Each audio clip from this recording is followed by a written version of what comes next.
정치에 대한 관심이 있으시네요. 선거가 끝나자마자 아주 바람직한 태도, 바람직한 모습인 것 같습니다. 정치가 뭘까? 참 이게 너무 광범하고 너무 다양해서 닥치기도 어려운데 이미 앞선 두 분이 일반적인 이야기를 하셨을 거라고 생각이 되어서 오늘은 저는 지난 10년 동안 서울을 중심으로 전국적으로 벌어졌던 혁신, 가치, 라고 하는 정책이라고 할 수도 있고 시민들의 활동이라고 얘기할 수도 있습니다. 왜냐하면 두 가지가 다 혁신이라고 하는 민간 협력이라고 하는 틀로 벌어졌던 얘기이기 때문에 행정의 위치에서 설명할 수 있고 주민들의 위치에서도 설명할 수가 있습니다.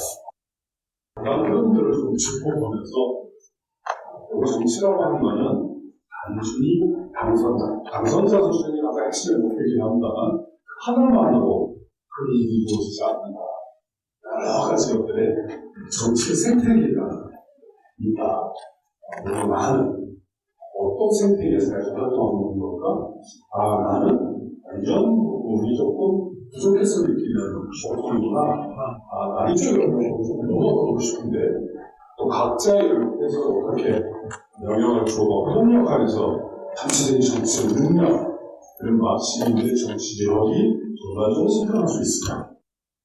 이런 이야기들을 조금 해보려고 합니다. 오늘 얘기의 대전제로 지난 한 60여 년, 70여 년 우리 현대사를 간략히 좀 짚어보면 공공성을 누가 주도했습니까? 초기에 식민지와 한국전쟁을 겪어서 대한민국 국가로 폐허졌대요. 이 폐허 속에서 유일한 목표는 목숨을 부지하고 죽지 않고 먹고 살 수 있고 나아가서 내 새끼들을 낳아서 나보다는 나은 삶을 살도록 하는 것. 이것이 살아있는 모든 대한민국 국민들의 유일한 목표였습니다.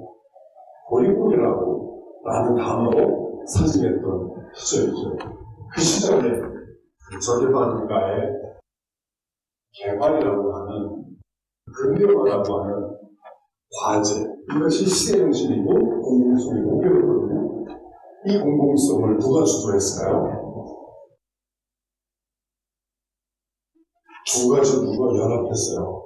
첫 번째는 총독부치원, 두 번째는 군인, 총독부치원과 군인이 손을 잡았어요. 그게 뭐죠? 5.16 쿠데타. 두 우리의 특징은 뭘까요? 조직을 운영해본 경험이 있는 조직화된 세력이에요.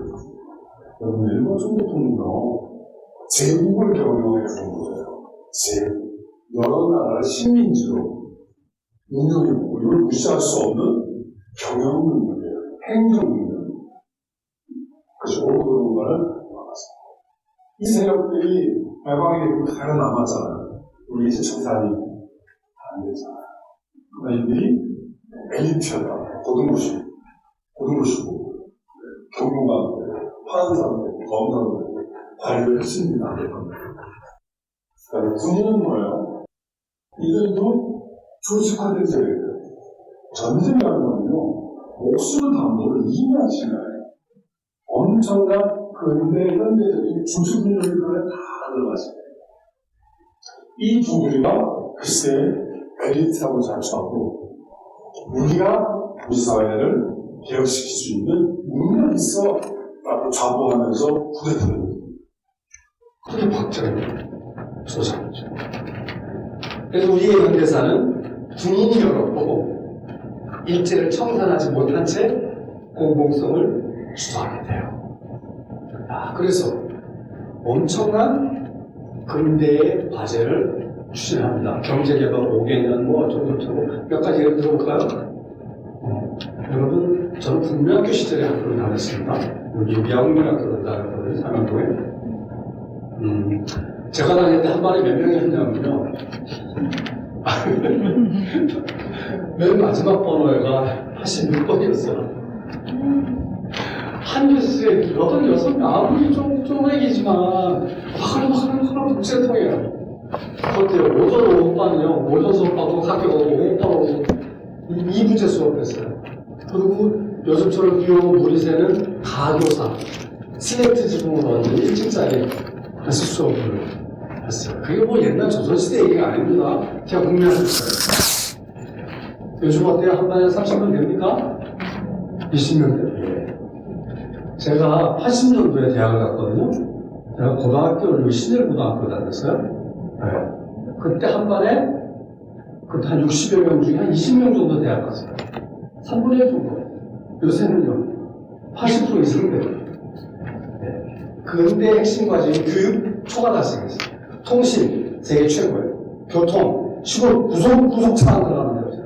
오히려 도로가 과하다 싶을 정도예요. 주택. 인구수 초과했어요. 가구수 초과했어요. 주택보급률 100% 넘어요. 근데 저는 왜 집이 없나 몰라요? 여러분 다 집 있으세요? 네, 있는 사람, 없는 사람. 어쨌든, 양으로는 초과달성. 한강의 기적이라고 얘기를 하죠. 네, 식민지와 내전을 겪은 민족이 이렇게 빠른 시간 안에 선진국대요. 되게 7이라고 그러잖아요. 문화, 경제, 군사, 외교는 좀 취약하다 그래요. 그래도 많이 섰죠. 온통 여러 분야에 다 코리아 하면 다 K자가 붙잖아요. 방역까지. 그만큼 엄청난 빠른 속도로 발전을 했어요. 근데 그 와중에 너무 많은 사람들이 죽었어요. 획일화 됐어요. 견디면 나도 잘 살 줄 알았는데 그러다가 양극화가 오히려 심해졌어요. 다 같이 못 사는 것보다요, 나만 못 사는 거는 훨씬 더 고통스러워요. 근데 이게 나아질 기미가 없어요. 양극화가 구조 안에 있다는 거예요. 불평등이 대물림된다는 거예요. 물고 나온 숟갈의 모양에 따라서, 숟갈의 재질에 따라서 그 사람의 인생이 결정된다는 거예요. 세습. 희망으로 일어납니다. 100년 만에 자손들이 부모보다 못 사는 첫 세대, 지금입니다. 네. 이런 분노, 속안내, 이게 언제 터져요? 80년에 터지죠. 79년 10월 26일 날. 그래서 80년 민주의 봄이 열리는 다시 닫혀요. 왜 그래요? 우리가 일하는 봄이 아니어서 그래요. 자기들끼리 강원파 대립하면서 자기들끼리 총 쏴서 죽이면서 생애 공간이어서 새로운 군인이 잡았어요. 그게 전두환이었죠. 7년이 딱 미뤄져요. 우리의 힘으로 봄을 열었는데 많은 젊은이들의 죽음을 대가 박종철, 이한명 대표적으로 그 사이에 무수한 젊은이들이 죽었어요. 산업 현장에서, 캠퍼스에서. 87년 드디어 우리 손으로 대통령을 뽑죠. 대통령 직선제가요, 그때 생겼어요. 그렇게 오래된 얘기 아니에요. 그리고 나서 87년 이후에는 공공수를 누가 주도합니까? 이른바 시민단체가 주도해요.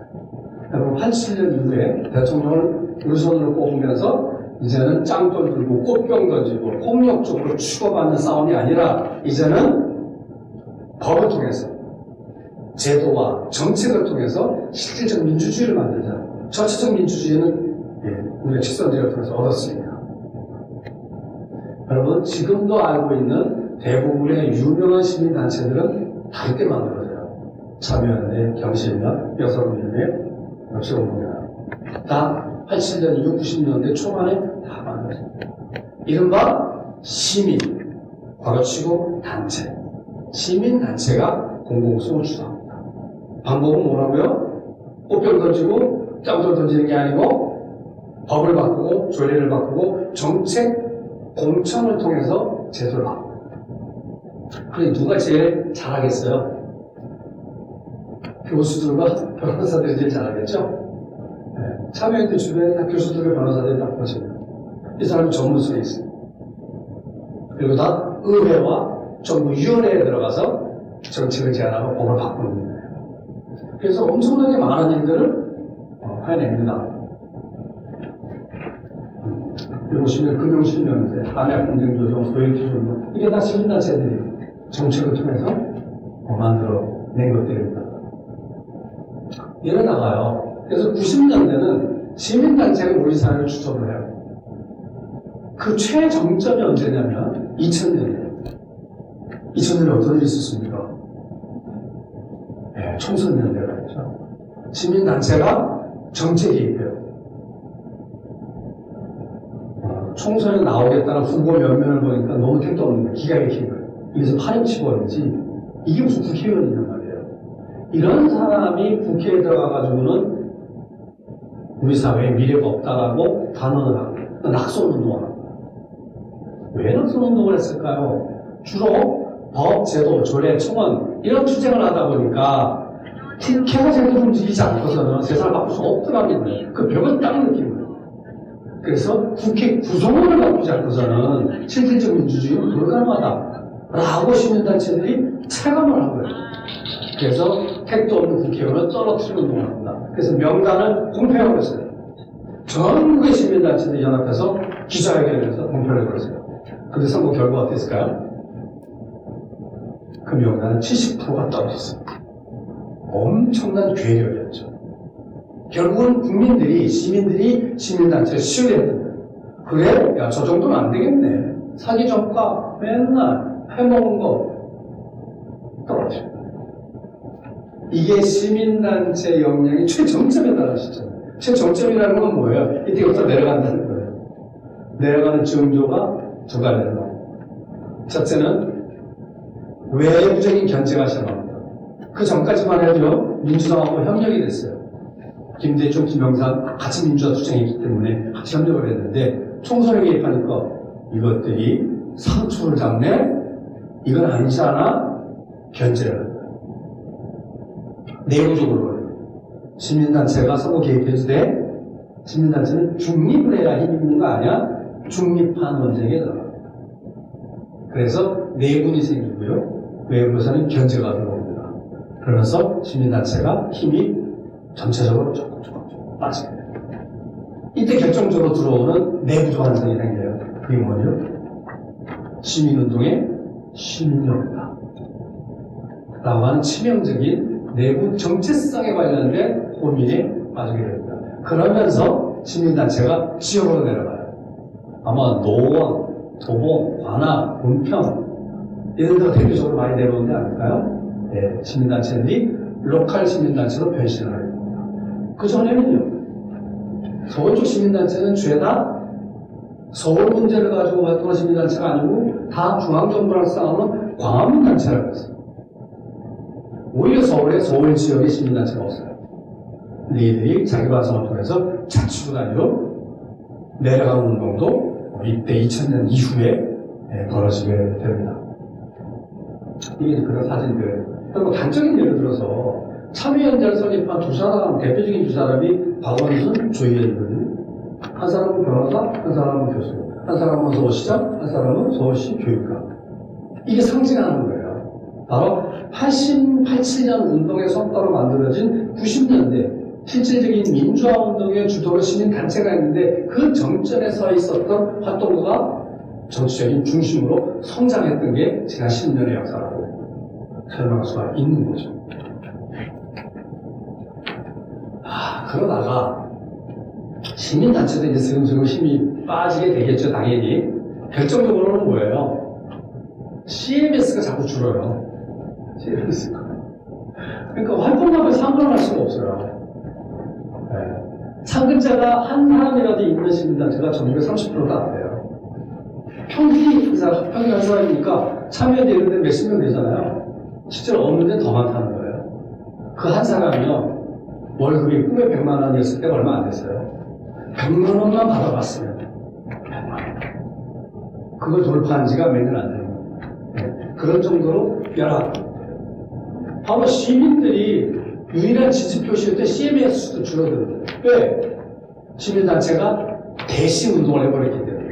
시민과 함께 한 게 아니라, 시민이 아쉬우시죠? 제가 다 알아서 할게요. 저 사심 없고 능력 있는 거 아시죠? 제가 진정성 있는 거 아시죠? 100만 원도 안 벌고 내가 일하는 거 아시죠? 그럼 믿지. 제가 알아서 할게요. 제가 국회의원들 잘 살려볼게요. 교수들하고 변호사들하고 협력해서 제가 잘 알아서 할게요. 그래, 고마웠어. 1년, 2년, 3년 가자. 시민들이 자꾸 모아놔서. 시민들이 모아놔서 가장 결정적인 문제는 뭐예요? 시민단체가 국회 가든 정부에 가든 안 먹어주는 거예요. 뒷배가 없으니까. 나아가서는 시민단체들끼리 갈등이 생겨요. 왜? 전문화하다 보니까 서로 전체적인 협력이 잘 안 돼요. 심지어는 자원을 가지고 탁 죽이죠. 입장이 달라요. 예전에는 전체가 모여서 하나의 목표로 협동을 했거든요. 그게 안 되는 시대에 접어든 거예요. 그래서 내부에서 힘들어지는 거예요. 자, 이제 새로운 주체가 등장한 타임이 됐죠. 새로운 공공성의 주체가 이제 누굴까요? 엘리트에서 시민단체. 여러분, 시민단체도 엘리트라는 거 동의하세요? 네, 엘리트예요. 둘 다. 성격이 조금 다른 엘리트예요. 여기는 고등고시 받고, 여기는 꿈에 100만 원을 목표로 진정성으로 엘리트라는 정체성을 가지고 운동하는 거예요. 둘 다 엘리트예요. 이제 엘리트 시대는 가고, 당사자가 등장하는 당사자가 공공성을 주도하는 시대로 넘어간다. 그 전조가 나타납니다. 시민들이 직접 행동하시죠. 그 출발을 월드컵에서 쳤습니다.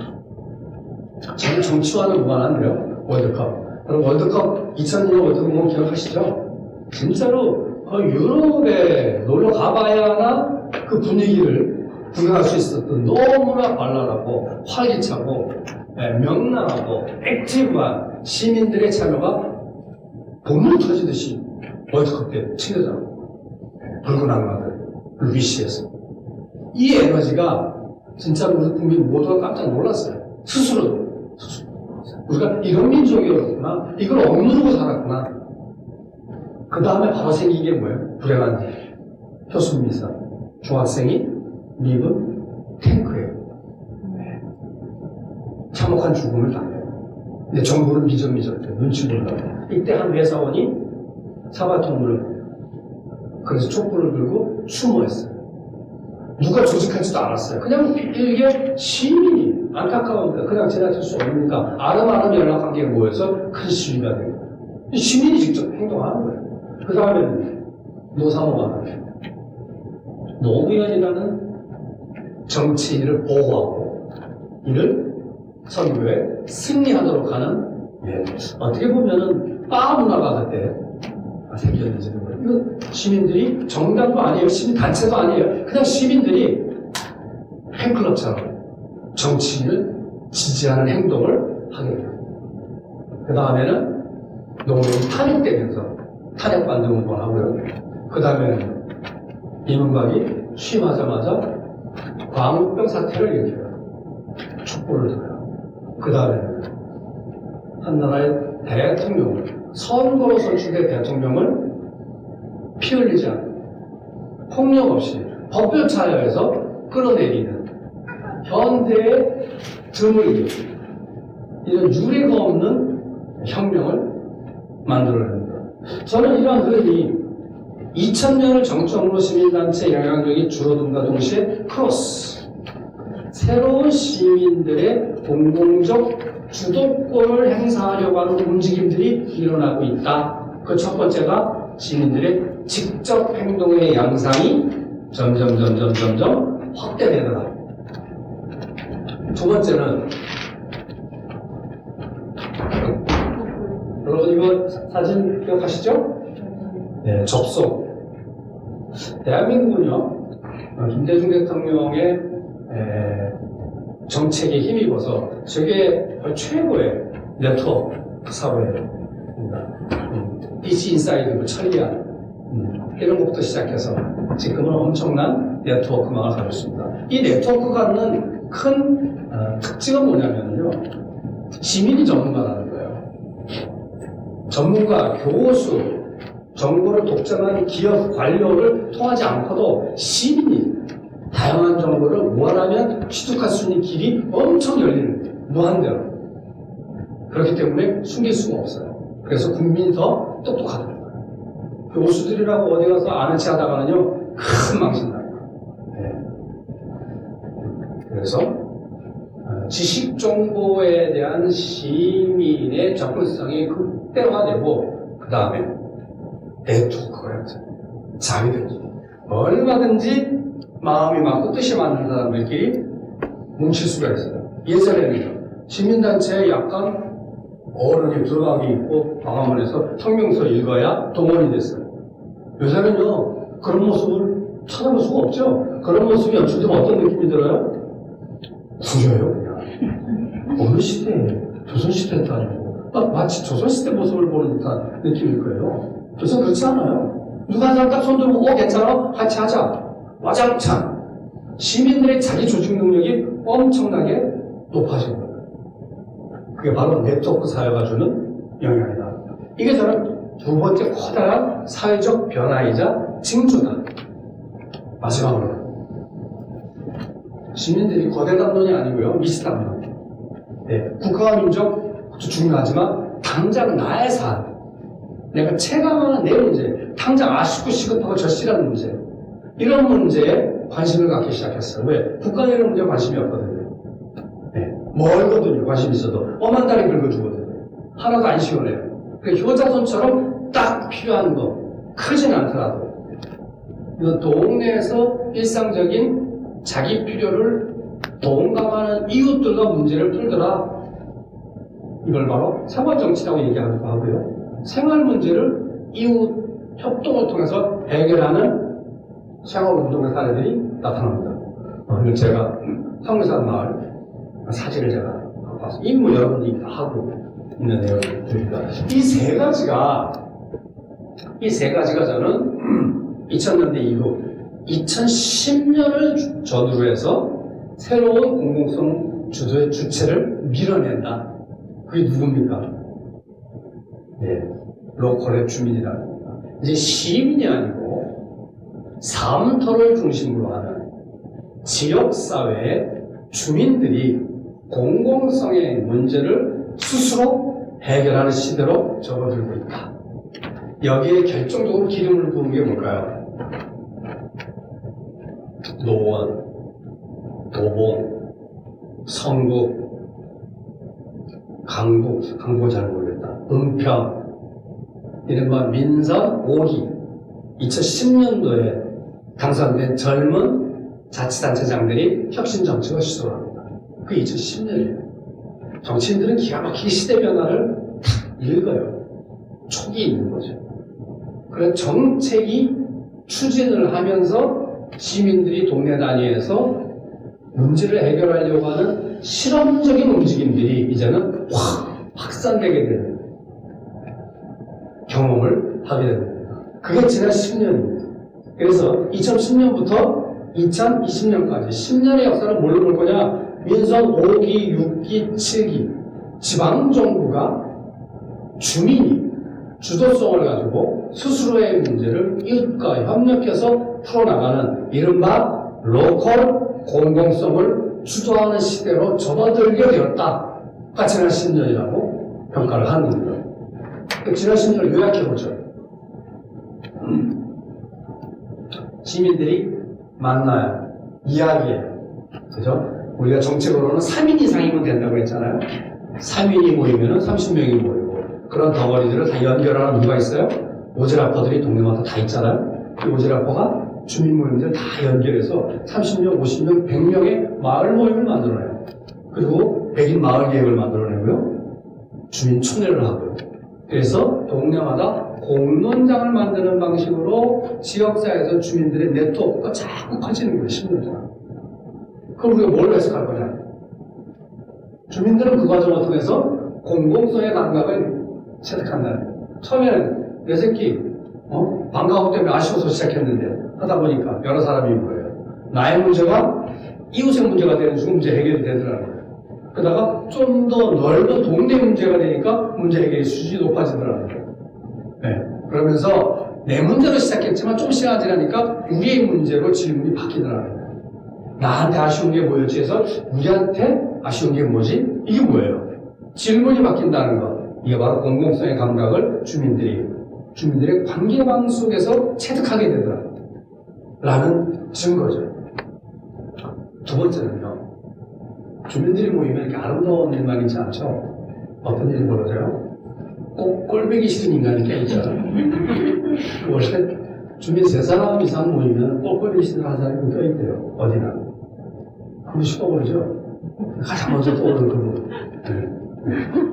그 진상이라고 불러요. 저 세상 누가 안 잡아가나. 귀신은 뭐하고. 진상만 사라지면 일이 잘 될 것 같은데 막상 진상이 사라지면 멀쩡하던 게 진상이에요. 이게 이제 진상 총량 불변의 법칙이라고 아시죠? 그래서 진상 사라지길 기도하지 말고 진상을 모셔야 돼요. 너 어디 가지 마라. 진상은 너 하나로 족하다. 그래야 나머지가 멀쩡할 수 있어. 진상을 모셔야 돼요. 뭐 농담이죠. 뭐 참 이런 얘기를 하겠어요? 네, 지지고 볶는 거예요. 마을 살인다는 거. 네. 근데 이러다 보면 한번 깨달음이 탁 와요. 뒤통수 탁 때리듯이 하면서 봐. 어쩌면 나도 누군가의 진상 수도 있겠는걸? 이 느낌이 들면 사람이 달라져요. 나랑 생각이 다르다고 틀렸다고 얘기를 못해요. 아 그렇지 맞아 그럴 수도 있겠지. 내가 안 겪어봤으니까 미쳐질 내가 어찌 아냐. 맞아. 우리 결정을 조금 보류하자. 좀 더 생각해보자. 속에서 부들부들 끓어오르지만 저 인간 또 시작이다. 저걸 이해를 못하고 생각이 다르단 말이야. 하지만 깨달음이 오면 표정관리를 하게 돼요. 표정관리는 쉽게 되는 거 아니에요. 민청하게 내용이 붙어야 가거든요. 부글부글 끓어도 참아낼 수 있는 얘기. 그래서 다르다고 틀렸다고 얘기하지 않고 2단계. 표정 관리할 수 있는 능력이 생기는 게 2단계예요. 2단계에 돌입했을 때 우리가 뭐라고 불러요? 이제 시민이 되셨습니다. 시민의 요건이 다름에 대한 인정, 다른 것과의 공존과 동행할 수 있는 근육, 이 시민의 자질의 중요한 조건. 여러분, 민주시민교육 8강 12강 강의 듣는다고 저도 시민 되는 거 아니에요. 그래서 그 은대의 시민은 부르주아 혁명, 명예혁명, 프랑스 혁명처럼 혁명과 전쟁을 통해서 만들어졌지만 현대 시민은 어떻게 만들어진다? 사리와 함께 지지고 볶으면서 속에서 부글부글 하면서 그게 마을이고 민주주의 학교다라고 얘기하는 이유입니다. 자, 대표적인 정책으로 이런 걸 여러분 잘 아시다시피 마을공동체 정책을 통해서 동네와 골목, 이웃들의 관계망이 생기죠. 바로 공공성과 협력의 문화가 차곡차곡 쌓이게 됩니다. 두 번째는 사회적 경제, 도시재생 등등등등은 뭘까요? 관계망을 목표로 하지 않아요. 그 관계망들이 가지고 있는 가장 시급하고 절실한 문제를 끝장을 봐서 문제 해결을 해서 그 덕을 좀 보자.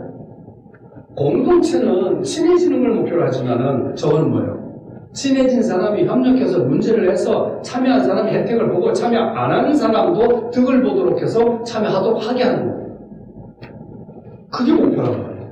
그걸 우리는 문제 해결력이라고 얘기합니다. 처음에는 공동체가 떴다가 그 다음에는 문제 해결력을 목표로 하는, 그래서 지속 가능을 보장하는 이런 정책들이 뒤를 잇게 됩니다. 끝으로 이걸 하려고 했더니 마을, 재생, 사격, 마을학교 따로따로 해가지고는요 뭐 하나 되는 일이 없더라고요. 10년을 공모사업해도 뭐 하나 되는 일이 없더라고요. 요만큼은 모이는데 문제 해결이 안 돼요. 그러니까 참여하는 사람은 만족도가 높은데 참여하지 않은 사람은 불만이 높아요. 저것들 부총리하고 친하네. 저도 순 중국 좌파 빨기거든요. 10년 전에 실제로 그랬어요. 중국 좌파 빨기고 그랬어요. 그게 아니라는 걸 알면서 부총장 시장하고 친했어요. 그동안의 지역사회에서 어느 정도 리더로서 인정을 받아왔다고 생각하는 분들에 대한 실망이 많아집니다. 우리는 저거 보고 살았는데 저것도 돈을 받아. 저거 다 주머니에 이마에 포켓하는 거 아니에요? 지들이 해가지고 동네가 좋아진 게 뭐 있어? 지들끼리 희답되고 지들끼리 좋아서 하는 거 왜 돈 받았어요? 내 세금으로. 우리는 내 돈 풀어서 내가 봉사하는데. 그럼 분들이 그런 억하심이 듭니다. 그렇다고 여러분 공무사업비 받아가지고 살림 몇 번 되셨어요? 내 돈 들고 4시간 써서 했지. 억울한 거죠. 이걸 해결하려면 뭐가 필요할까요? 그분들이 서로 협력해요. 정책을 통해서 나온 분들하고 오래전부터 마을 일을 책임졌던 유지들하고 새로운 주민들하고, 이걸 우리가 선주민과 이주민이라고 표현합니다. 이 동네 40, 50년 그 아파트 들어가서 서기 전부터 산 분들, 그분들은 그래도 땅도 좀 챙기고 돈도 좀 있어요. 수용되면서. 그 이후에 올라버린 아파트 사갖고 들어온 분들 여러분 아니에요? 아직 못 샀어요? 전세요? 어쨌든 그런 선주민과 이주민 간의 존재가 달라요. 경험이 달라요. 입장이 달라요. 세대가 달라요. 한쪽은 꼰대라고 한쪽은 싸가지라고 하고. 같이 하기가 쉽지가 않아요. 근데 이걸 어떻게 엮어내느냐? 그게 자체예요. 그동안은 주민자치위원회가 동네 유지 중심으로 움직였는데 주민자치회를 통해서 새로운 이주민이 들어가기 시작했잖아요. 그래서 갈등이 시작했잖아요. 갈등이 시작됐다는 건 협력이 시작됐다는 사인이에요. 이제는 그 갈등을 이겨내면은 선주민과 이주민이 협력하게 되면은 아마 동네에서의 주민 주도권이 자리를 잡는 거예요.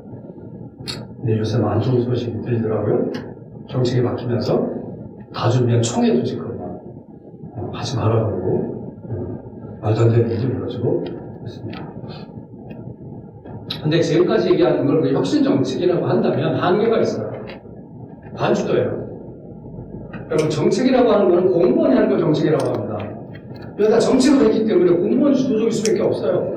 선출직이 하라고 하니까 한 거예요. 그리고 정부가 주는 돈을 푼 거예요. 정부가 주는 행정력을 활용한 거예요. 관이 주도를 했어요. 초기에 발동을 걸 때는 관이 주도하는 게 필요해요. 왜? 다 사기 바쁘니까. 그래서 관이 주도해서 10여 년 동안 이런 정도의 성과를 냈어요. 근데 문제는 행정은 1년 단위로 숨쉬는 집단이잖아요. 우리는 이제 10년 단위로 성과를 평가해야 되는데 이 시간 차이가 갈등이에요. 조금 친해질 만한 부서가 이동됩니다. 그런 시간의 한계들이 막 드러나기 시작을 하고 있어요. 그 참자니 열분이 나고 안 참자니 돈이 하시고. 그죠? 네. 이거 누가 감당해야 돼요? 주민들이 감당하고 있는 거예요. 그리고 아직은 주민들이 참여했다고 하지만 아직은 시범사업 수준이고 활동가들 중심입니다.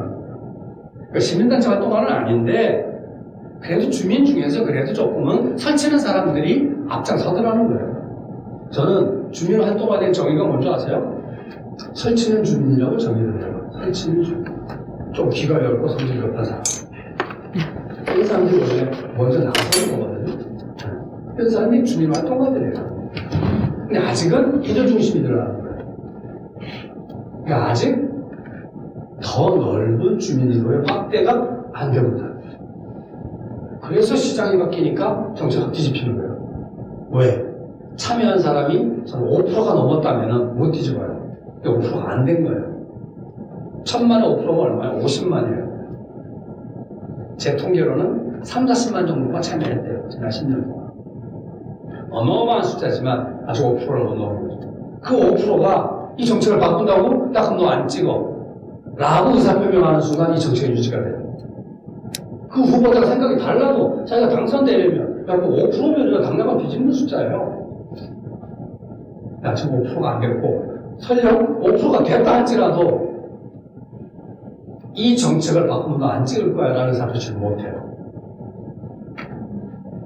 조심스러워.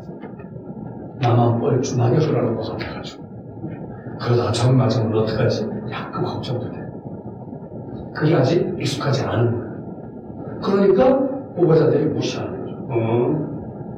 아직 5%도 안 됐고 돼도 뭐 속으로 웅얼웅얼 하고 있는데 무시해도 돼. 저러다가 말겠지.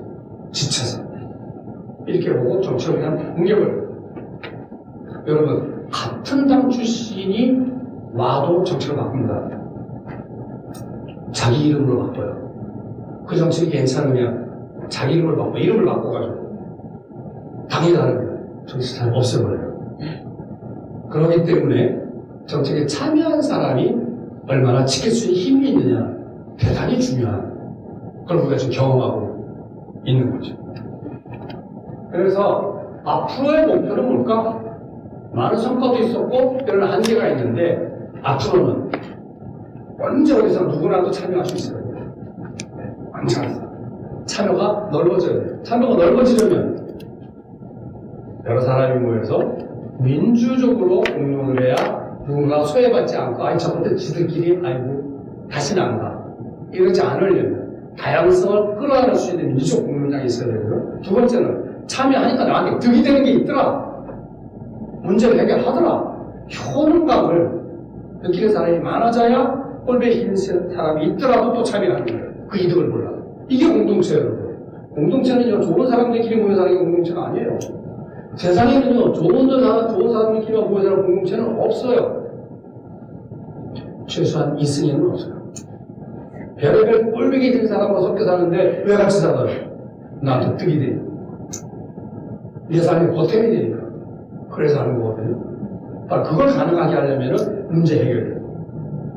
이 동네 사람이 가장 중요하게 생각하는 그 문제를 붙들고 늘어져서 문제를 풀고 참여한 사람만이 아니라 자기 바빠서 참여하지 못한 사람도 득을 보게 해야 나중에 나타나서 아 그거 하자는 거였어? 진작 얘기하지. 미안하니까.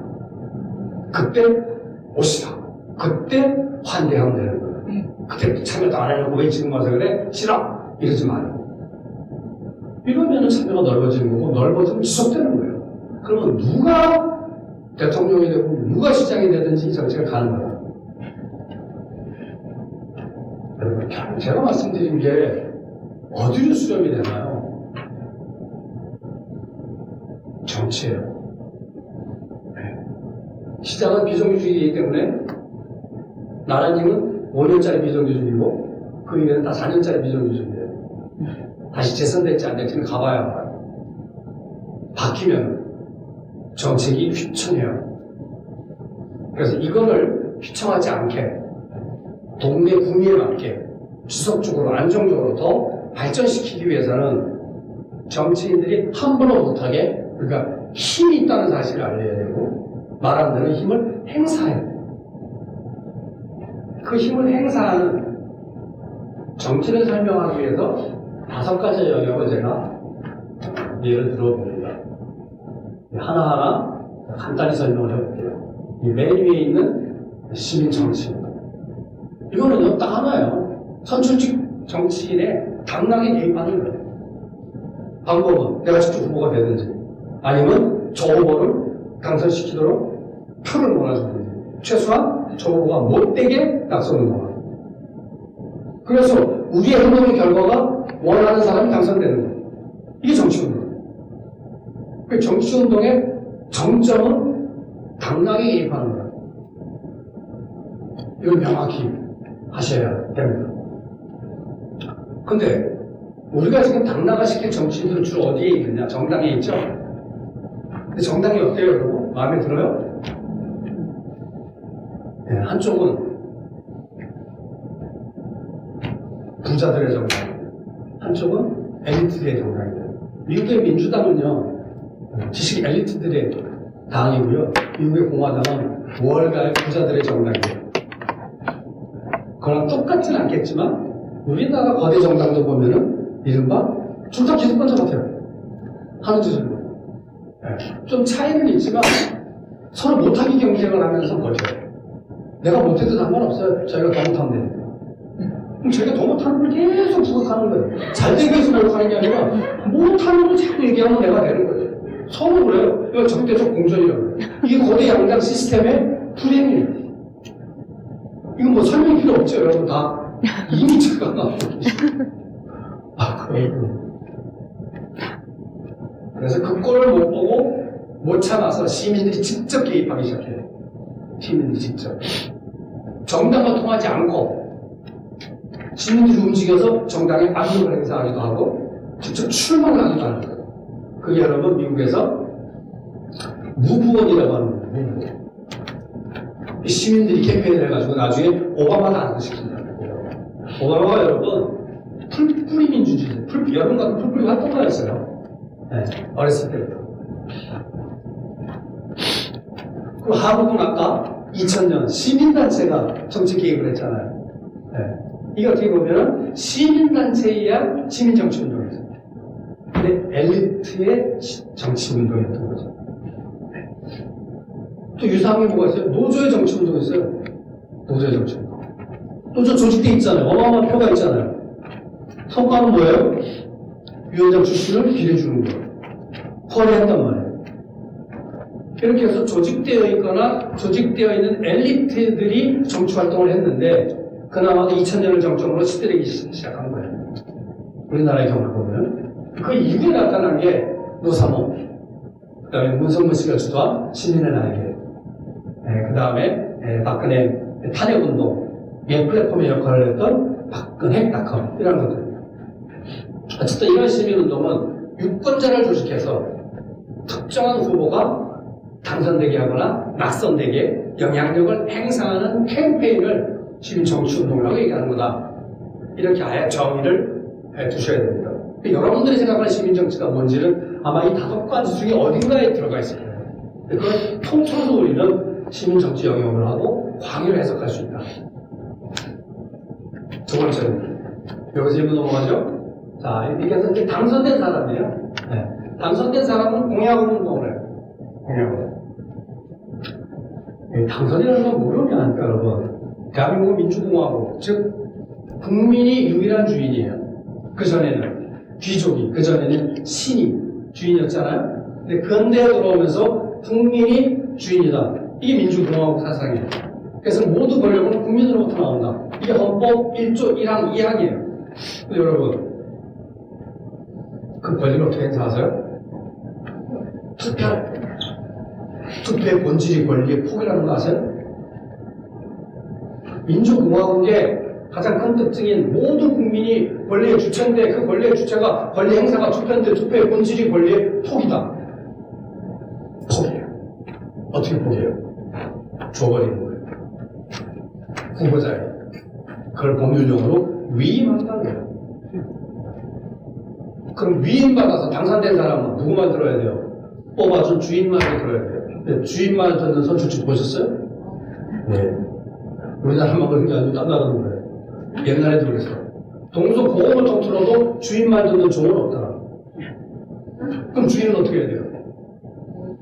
4년을 기다려야 돼요. 있는 사람들은 괜찮아요. 기다릴만 해요. 없는 사람들은 죽어나가요. 자기는 들어요. 못 기다려요. 주인 노릇을 해야 돼요. 어떻게? 주인이 주인 노릇을 안 하면 종인 지가 주인인 줄 알아요. 그래서 네가 약속한 공약 지켰냐? 따져야 돼요. 그걸 참여라고 해요. 그걸 참여. 4년을 못 기다리니까 선거 오기 전에 일상적으로 참여하는 거예요. 그걸 시민 참여라고 얘기하고 그것에 행정이 호응했을 때 협치라고 하는 거예요. 여러분들이 하고 있는 거는 시민 참여의 기초를 만들고 있는 거예요. 왜 시민들은 덜러 혼자 행정 가서 참여하자고 보세요. 여러분 혼자 구청 가보세요. 공무원들이 뭐라 그래요? 민원인 오셨냐? 왜 왔냐? 혼자 가면 민원인 취급당해요. 어떻게 가? 민원인 취급당하지 않으려면 어떻게 해야 돼요? 최소 3사람 이상 손을 들고 가야 돼요. 그리고 가자마자 뭐라 그래요? 뒤에 더 많은데 바빠서 못한다. 여러 명이 뭉쳐서 가야 개인이 이해관계 때문에 온 게 아니구나. 공동의 이해관계 때문에 온 거구나. 민원인 취급을 안 하는 거예요. 그래야 그때 비로소 참여가 일어나요. 쉽지 않아요. 그죠? 그래서 선출 권력은 바로 이 공약을 중심으로 하는 행정행위가 돼요. 이 공약을 안 지키면 4년을 기다리거나 아니면 협치를 통해서 개입해서 왜 약속한 데가 안 하냐고 따지는 거예요. 이 두 가지 방법을 하는 건데 여러분들이 지금 협치라는 이름으로 하고 계시는 일들입니다. 자,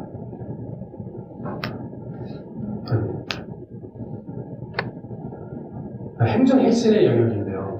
조금 전에 말씀드린 것처럼 시민들이 참여하는 과정에서 행정도 시민을 참여시키지 않고서는 문제 해결되는 데서는 없는 거야. 문제 해결이 안 되면 시민들이 불만이 너무 세죠. 시민들의 불만이 세지면은 누가 화를 내요? 구청장이 화를 내요. 왜? 재선에 빨간불이 켜질 때. 국정들 보고 뭐 하냐고 현장 안 나와. 닥달을 해요. 시민을 참여시키라고. 시민의 얘기를 들으라고. 시민의 얘기를 할 수 없을지언정 시민의 얘기를 듣는 척이라도 해야 시민의 불만이 절감되지. 시민을 계속 불러라. 협치 공론장을 하네, 무슨 위원회를 하네, 원탁회의를 하네, 처음에 300명이 다른 곳에서 우리는 500명 하자고, 우리는 1000명을 해야 된다고. 맨날 공론장하면 뭐합니까? 포스트잇에 2글자 붙이고 나면 땡이에요. 그런 경쟁을 하는 거예요. 왜? 참여시켜야 불만을 누르거든. 그래서 행정에서도요, 협치가 대세예요. 이걸 뭐라 그러냐면, 포섭한다. 시민을 포섭해서 뜻대로 통치의 효율을 발생시키는 거예요. 불만을 잠재. 행정도 의도가 있는 거예요. 의도가. 우리 그 의도 모르고 참여하나요? 알지만 그 사이에 우리가 필요한 자원을 가지고 자원. 그리고 그 자원을 쓰기 좋게 자원을 내리는 방식으로 뜯고 치려고 우리가 개입하는 거예요. 그렇게 서로가 이해관계는 좀 다르지만 그러면서도 협업하는 이유가 또 있는 거예요. 이것이 행정혁신 단계에서 주민을 끌어들이고 시민이 참여하도록 유도하는 정책들이 개발되게 됩니다. 이게 행정혁신이고 협치라는 이름으로 진행되고 있다. 이 중에 관변단체도 중요한데요. 여러분, 관변단체라는 것은 정의에서도 할 수 있지만 행정의 협조적인 주민조직이에요. 그리고 공무원 입장에서 여기 관변조직에 계신 분 계세요? 바사, 잡초, 새마을 이런 걸 대표적인 관변단체라고 하거든요. 그분들은 행정권에서 얘기를 너무 수용적으로 잘 받아들여요. 거기에 대해서 토달면 안 된다고 생각해요. 그게 익숙해져 있어요. 그래서 공무원 입장에서 동원하기 너무 좋은 거예요. 그리고 그분들은 동네 유지가 많아가지고 동원이 너무 쉬워. 한 사람이 몇십 명을 동원할 수 있어요. 그 다음에 분위기 좋게 하면 돈이 많이 모여요. 새벽에 총사자가 해도 다 나와, 잘못하면. 얼마나 공무원 입장에서 떨려요. 그분들의 입장에서는 뭐예요? 나라님 만나기 너무 힘들고, 구청장 만나기 너무 힘든데, 동장이나 나와서 좀 친해지면, 쥐풀이하다가 술이라도 한잔하면서, 그래도 우리 민원이라도 조금 들어줄 수 있겠지. 정보를 얻고 민원을 해결할 수 있다는 유일한 루트니까, 주민들도 공무원에 도움을 당하는 거예요. 그래서 서로 주고받으면서 관변단체가 그동안 지역사회에 주민 역할을 했단 말이에요. 근데 문제는 그분들끼리만 동네 걱정해가지고 동네 문제가 안 풀린다는 거예요. 그래서 새로운 젊은 사람들도 함께 동네 걱정을 해야 되는 거예요. 그래야 협력을 해야 된단 말이에요. 그래야 다양한 사람들이 다양한 문제를 끌어올리고 다양한 협력을 통해서 문제 해결을 높이는 거거든요. 어쨌든 목표는 주민 주도성을 강화시키는 게 목표예요. 그러니까 참여하는 과정에서. 하지만 행정이 주민 주도성을 일정 정도 이상 못 넘어오는 수준에서 참여를 허용한다는 거 잊으시면 안 돼요. 바보가 아니에요. 다 안다. 알지만 실력으로 뚫어내야 되는 거예요. 우리 입장에서 보면. 그게 주인 노릇이에요. 그걸 안 하면 종이치가 주인인 줄 알아요. 자, 거의 다 왔습니다. 지역 커뮤니티입니다. 여기입니다. 권력을 통해서 여러 가지 행정혁신과 시민 참여를 통해서 결과적으로 남겨야 될 거는 뭐냐? 이거는 주민이 조직된 겁니다. 주민 조직화예요. 주민이 조직되지 않으면 주도권을 행사할 수가 없어요. 아까 뭐라 그랬어요? 구청 갈 때 혼자 가면 안 된다고 그랬잖아요. 최소한 3살 이상 손도 들고 가야 되고 30명, 300명이 손도 들고 있다는 걸 증명해야 돼요. 그리고 그 사람들이 몇 사람의 입김에 의해서 자주되는 게 아니라 대단히 민주적인 공론장을 통해서 300명, 3000명이 합의한 의견이다. 수준이면 떨어뜨릴 수 있다라는 말을 슬금슬금 풍기면서 그걸 무시 못하는 거예요. 결국 핵심은 뭐다? 주민이 연결되어 있고 조직되어 있어야 돼요. 근데 주민은 조직되기 쉽지가 않아요. 왜? 사기라고. 생각, 형편, 처지 너무 달라서. 그리고 주민들 사이에 리더가 생기기가 쉽지 않아서. 기업이거나 이런 데는 사장이 있으니까 사장 시킨 대로 하잖아요. 국민이 부도층이니까. 동네는 그런 게 없단 말이에요. 누가 명령을 내릴 거예요? 누가 존경받는 주민이 옛날처럼 있어요? 없어요. 그래서 주민들이 조직할 때 이거 너무너무 어려워요. 그러니까 이 어려운 일을 해낼 때 주민의 주도권이 생긴다는 겁니다. 그동안은 이런 시민의 참여를 어떻게 해왔느냐. 공모사업을 좀 하셨어요.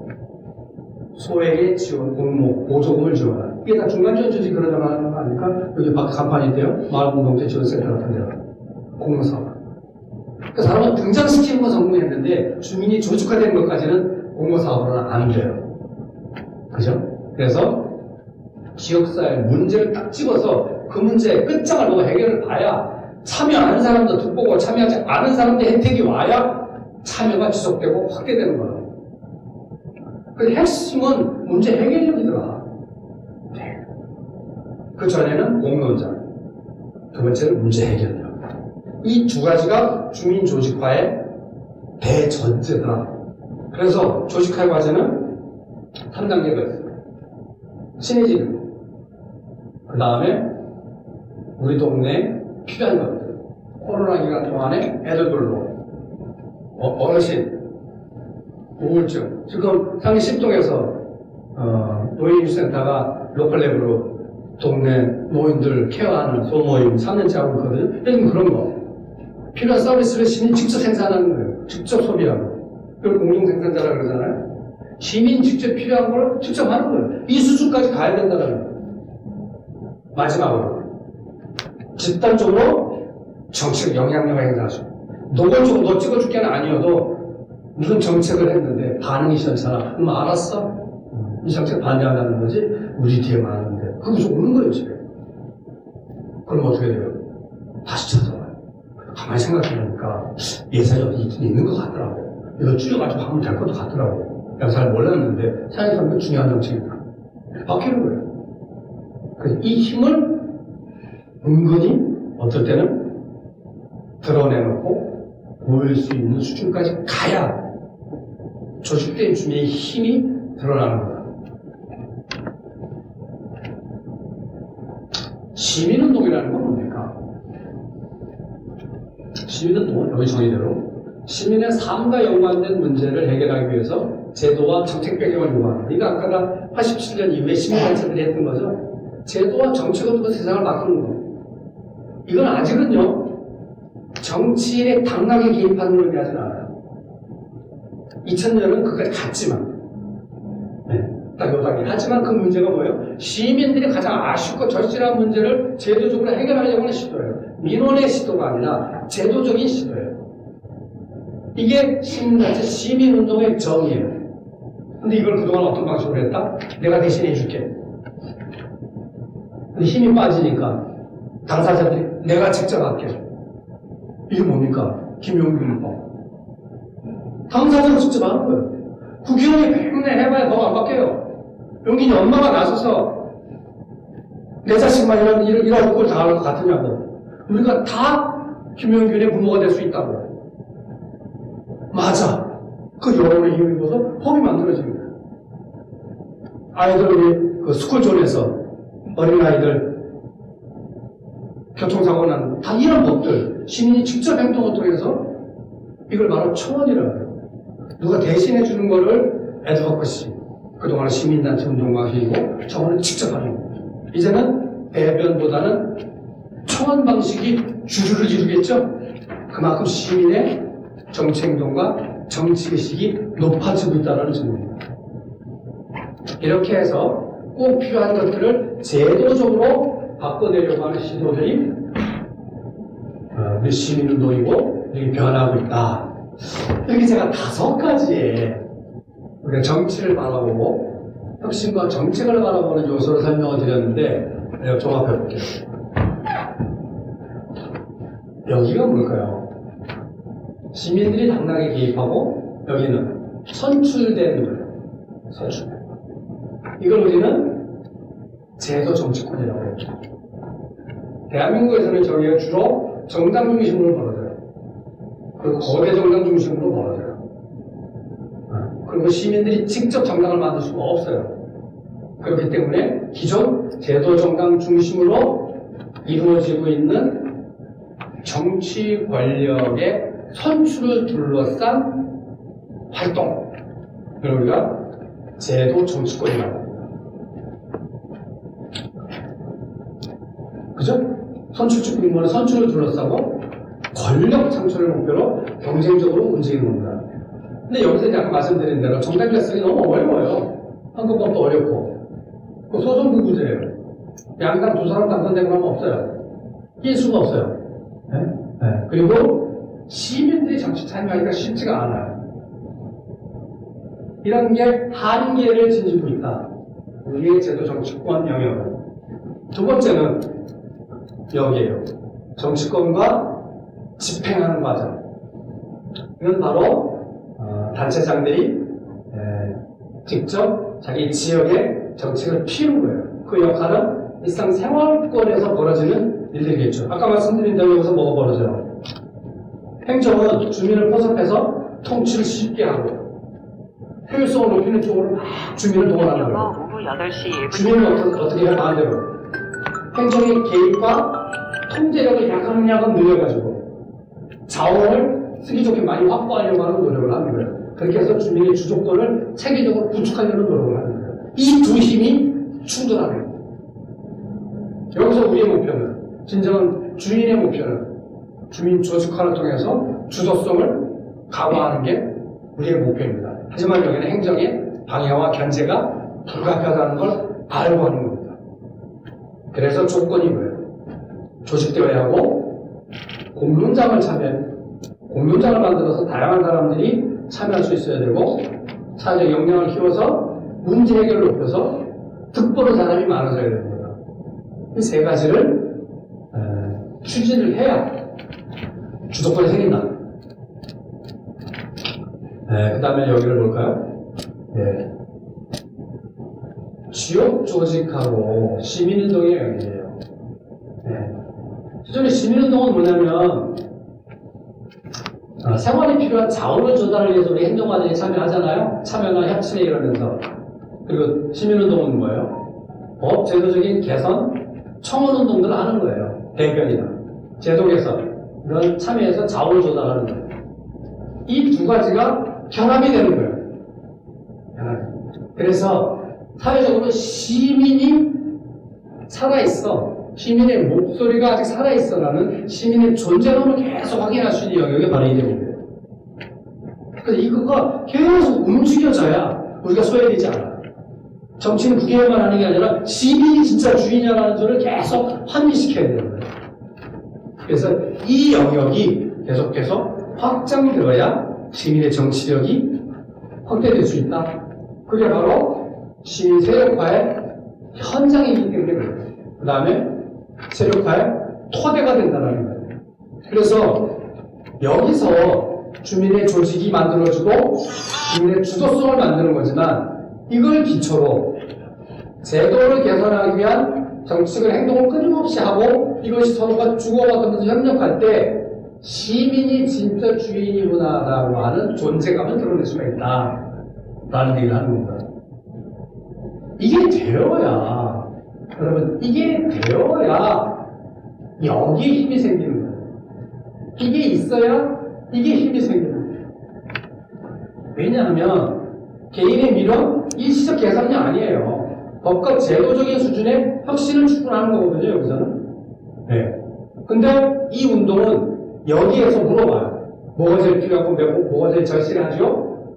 시급하고 절실한 의제가 무엇인지를 계속 물어보면서 확산하는 거예요. 그래서 우호적인 여론을 형성해야 정치에 개입했을 때 우군이 생기는 거예요. 우리가 정치의 최종적인 목표는 여기서 힘을 받아서 이걸 우리 유리하게 짜는 거잖아요. 우리가 정치에 개입해서 그 영향력으로 우리가 원하는 사람들이 당선되도록 하는 게 정치의 목표예요.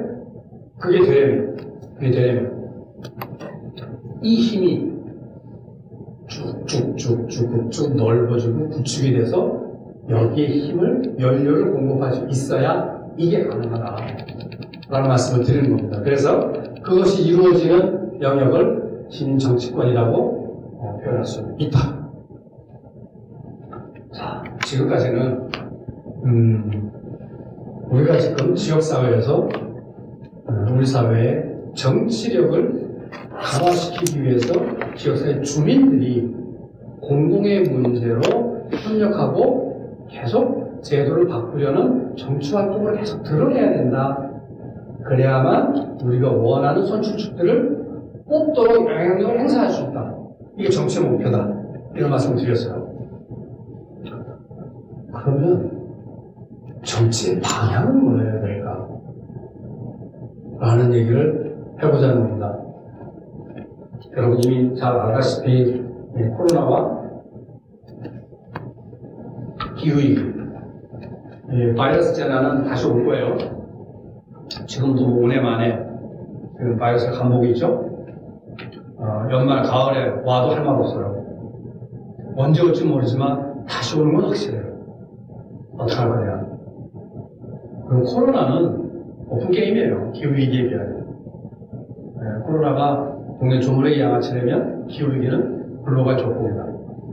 이거보다 더 엄청나게 가공할 재난이 몰려올 거다.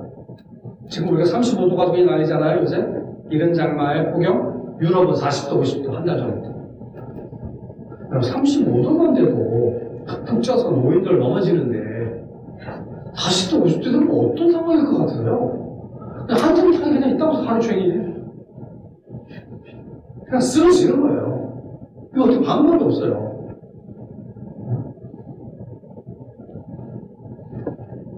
어쨌든 이 자세한 얘기는 여러분 잘 아실 거라고 믿고 탄소를 줄이기 위한 노력들을 해야 되는데 파리 15분 얘기만 조금 해볼게요. 이 얘기 먼저 해볼까요? 원인이 탄소인데 탄소를 줄여야 되는데 그걸 그린 뉴딜 정책이라고 해요. 근데 전 세계가 온 인류가 함께 참여해야 가능해요. 모두가 참여하려면 누구나 참여할 수 있어야 돼요. 누구나 참여하려면 이 일들이 동네에서 벌어져야 돼요. 1터와 3터인데 3터에서 할 수 없잖아요. 돈벌이 해야 되니까. 즉 1터에서 그렇게 할 수 없잖아요. 3터에서 해야 된다는 거예요. 그게 바로 지역사회예요. 그래서 그린 뉴딜 정책이 지역사회 정책으로 번역이 되지 않으면 누구나 참여할 수가 없어요. 그래서 기후위기를 극복하기 위한 그린 뉴딜의 지역화 버전을 로컬 뉴딜이라고 얘기를 하는 겁니다. 그래서 로컬 뉴딜을 정의하자면 지역사회에서 주민들이 지방정부와 협력해서 회복력과 전환력을 극대화하여 기후위기와 불평등을 동시에 잡기 위한 모든 정책과 실천을 로컬 뉴딜이라고 한다. 이 로컬 뉴딜 정책은 크게 두 가지로 구분을 해요. 감축 전환 정책은 뭐냐면 기후위기의 원인인 탄소를 잡는 거예요. 탄소 배출을 줄이거나 아예 안 나오게 하는 거예요. 줄이는 정책을 감축 정책, 아예 안 나오게 하는 정책을 전환 정책. 그래서 30년 내에 빨리 서둘러서 넷 제로를 만들지 않으면 곧 2도가 되는 순간 곧바로 3, 4도가 돼서 인류가 멸종하는 일로 시작하게 된다. 이게 과학자들의 경고예요. 30년 안에 넷제로를 만들어야 되는 거예요.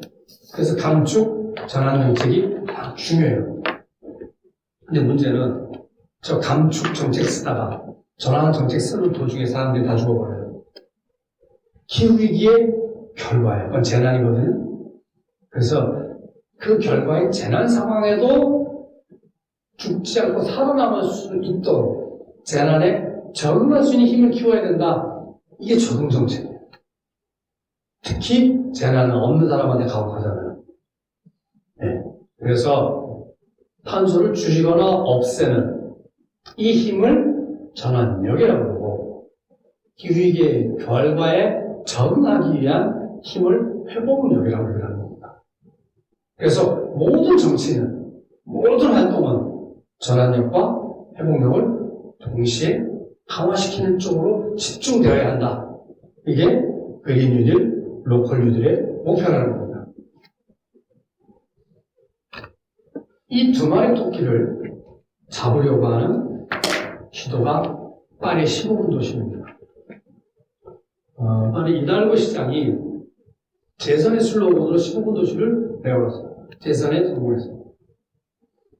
이게 뭐냐면 걸어서 자전거 타고 큐포드 이렇게 해서 15분에 도달할 수 있는 범위 안에 웬만한 일상에 필요한 시설과 서비스는 다 갖추잖아요. 이게 15분이죠. 그러면 15분 이상 걸리는 범위는 안 나가도 돼. 왜? 나가면 탄소 쓰니까. 탄소 배출. 나가면 전염의 위험이 생기니까. 그래서 동네 단위로 삶의 완결성을 강화하잖아요. 그렇다고 뭐 100% 동네 갇혀서 살아야 될 수는 없잖아요. 네. 15분을 벗어나야 되는 것은 어떻게 한다? 가업도 나댕기지 말고 그냥 안에서 살되 불가피한 경우는 줌으로 원격으로 한다든지 꼭 필요한 경우만 아껴서 한다든지 가급적 7, 80%는 안에서 생활하도록 도시를 완전히 바꾸겠다. 이게 파리 15분 도시의 어마어마한 도시혁명의 프로젝트예요. 이거를 우리는 10년 전부터 하고 있습니다. 민선호기 단체장, 마을공동체. 이 바로 이거. 동네 단위에서 문제를 해결할 수 있는 힘을 갖추고, 그리고 거기에는 동단위 주민자치회라고 하는 풀뿌리 민주주의 제도까지 만들고, 그리고 마을 교육이니, 마을 돌봄이니, 사회적 경제니 등등의 문제 해결력을 높이기 위한 정책도 넣어서 동네 단위로 문제를 해결하는 시스템을 만들어보자는 게 우리가 얘기하는 혁신 정책이란 말이에요.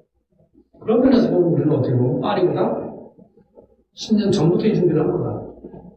근데 물론 파리는 시민의 활력, 뿔뿔이 민주주의가 시민혁명 이후 오랫동안 전통이 남아있어서 이렇게 우리처럼 서둘지 않아도 이런 정책이 나오는데 우리는 그게 다 파괴됐잖아요. 서둘러서 막 빨리빨리 그걸 복원시킨 거예요. 그동안 10년 동안. 지금은 파리와 함께 15분 도시를 만들 수 있는 여건과 주체들이 생겼다. 저는 이러한 도시의 목표와 비전을 가지고 이러한 정책들을 써서 새로운 시대를 준비해야 되는데 이거를 가장 빨리 할 수 있는 방법은 자원 배분의 권한을 쥐고 있는 선출직 후보자가 제대로 된 사람으로 조언을 해야 된다. 가장 좋은 방법은 뭐예요? 내가 되는 거예요. 여러분 되면 돼요. 이래를 저래를 할 것도 없어. 내가 돼서 그냥 이렇게 하면 되는 거예요. 그게 제일 속편한 방법이에요. 근데 그 제일 속편한 방법을 앞에서 다 둘러가잖아요. 남시키려고 그러잖아요. 그죠? 말도 안 듣고 말도 안 통하는 사람하고 자꾸 신기 경영있게 하듯이 해도 안 되니까 원래 안 되는가 보다 그러고 자꾸 자기 하잖아요. 근데 쥐가 하면 된다니까. 쥐가 막바로 안 되잖아요. 구형도 타는 거예요. 그게 제일 쉽잖아요. 기형보다 구형이 쉽잖아요. 그러려면 약간의 제도적인 변화가 있어야 돼요. 지금 상태로는 여러분이 출마해서 당선되기가 너무 어려워요. 그걸 아니까 안 나가는 거예요. 그러니까 아니까 자꾸 남시키려고 그러는 거예요. 내가 나면 패가먹고 생각하고. 뭐가 바뀌어야 될까요? 중대 선거로 바뀌면은, 된다고요? 기초의원 선출에 중선거고 4명, 5명 뽑으면은 시민대표들이 당선됩니까? 가나 다까지 출마시키죠? 심지어 진보정당은 후보도 못 내요. 중대선거가 되면은 양당 독식이 안 될 것 같기는 한데, 현실에는 쉽지 않네. 라는 평가가 있어요. 아예 기초의원 정당 공천을 폐지하면 어떨까? 국회의원이 절대 폐지 안 할 거예요. 왜? 이 법을 바꾸는 권한을 국회의원이 주고 있는데 국회의원은 이걸 왜 안 바꿀까요? 네, 자기 손발이거든. 재선의 유일한 희망은 기초의원이 알뜰하게 표관을 해주기 때문이에요. 재산을 보장할 수가 없어요. 공천 주고 재산을 보장하고 이렇게 서로가 악어사이로 협력하고 있는 거거든요. 그래서 이거를 놓기가 하늘의 별따이다. 이렇게 되면 좋긴 하겠는데 그럼 시민들이 참여하기가 좋은데 이게 더 만만치 않아요. 그래서 나오는 얘기가 지역장단. 설령 위에 되더라도 당이라는 형태가 아니고서 시민들이 홀랑 무소속으로 나와가지고는 그런데 아직은 선출직의 당락은 당이라는 조직이 가장 선거에 최적화되어 있는 조직이에요. 그래서 당의 형태를 띠지 않고서는 거대 정당을 그 틈바구니에 살아남을 수가 없더라. 비좁은 개살구나. 근데 지금의 정당 보면 뭐예요? 광역시도 5개 이상의 지역당이 있어야 돼요. 광역정당이. 그리고 1000명 이상의 당원이 있어야 돼요. 그 조직을 언제 하고 다니느냐고요. 동네 사람들이. 불가능하다. 그래서 시민이 아예 정당을 만들어서 유리하게 선거에 참여할 수 없는 제도예요, 지금. 그 지역정당은 뭐예요? 노원구 정당을 만드는 거예요. 노원구 시민정당, 마포구 시민정당, 서울시 풀뿌리 정당. 원하는 범위대로 정당을 만들 수 있게 하고 대신 노원구 시민정당은 노원구 기초위원만 후보를 낼 수가 있어요. 딴 데 필요 없잖아요. 마포구 가서 후보 낼 거 있어요? 자기 동네 선출직 후보를 내세워서 당선시킬 수 있게 하는 정당을 만들게 하자. 이게 지역정당이에요. 이게 그동안 나왔던 지역 주민들이 정치에 개입해서 스스로 원하는 정치인을 당선시키기 위하여 제도적으로 개선돼야 될 아이디어들. 아마 여러분들도 이 아카데미 이후에는 이런 현실적인 문제들에 대한 논의를 하셔야 됩니다. 그래야 좀 비벼보면 될 것도 같은데 희망이 보여야 이 중에 몇 사람이 나설 거 아니에요. 그렇지 않겠어요? 희망이 보여야 네가 나 내가 다 밀어줄게 소리도 할 거 아니에요. 응? 내가 한 50표는 된다. 50표 가진 사람요 10명만 가지고 있으면요 지금도 구현될 수 있어요. 심지어 시의원까지 될 수 있어요. 권리당은 500명이면요 시의원도 만들 수 있어요. 현실이 그래요. 그걸 못하고 안 하고 있을 뿐이지.